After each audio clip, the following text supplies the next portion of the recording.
அன்பான சகோதர சகோதரிகளே, சங்கீதம் 23:5 இல் கர்த்தர் சொல்லுகிறார், என் சத்துருக்களுக்கு முன்பாக நீர் எனக்கு ஒரு பந்தியை ஆயத்தப்படுத்தி என் தலையை எண்ணெயால் அபிஷேகம் பண்ணுகிறீர்.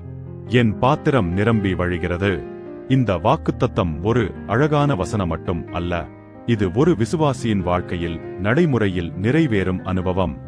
ஒரு விசுவாசி தன் ஆத்துமாவுக்கான உணவை தேடி பல மேஜைகளில் உட்கார்ந்தான்.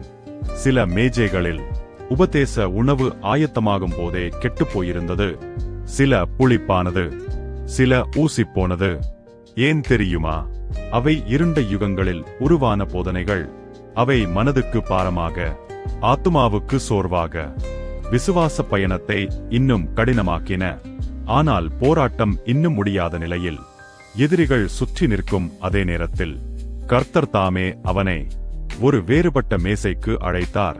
அந்த மேசையில் புதியதும் பழையதும், பரிசுத்தமும் இனிமையும், ருசியான தெய்வீக சத்தியம் இருந்தது. அங்கே குற்றச்சாட்டு இல்லை, பயம் இல்லை, கண்டனம் இல்லை, ஆனால் சுகமளிக்கும் வார்த்தைகள் மட்டுமே. கர்த்தர் எண்ணெயால் அவன் தலையை அபிஷேகம் செய்தபோது காயமடைந்த மனம் சுகமடைந்தது. சோர்ந்த ஆத்துமா புத்துணர்வு பெற்றது.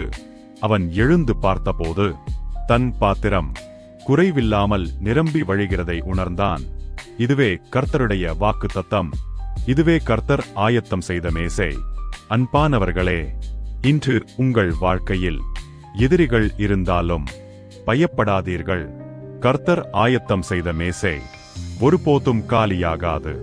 இந்த செய்தி உங்களை ஆசீர்வதித்திருந்தால் கமெண்ட் செய்யுங்கள், ஷேர் செய்து மற்றவர்களையும் ஆசீர்வதியுங்கள். இப்படிப்பட்ட தேவவசன தியானங்களை தொடர்ந்து கேட்க சப்ஸ்கிரைப் செய்ய மறக்காதீர்கள். ஆமேன்.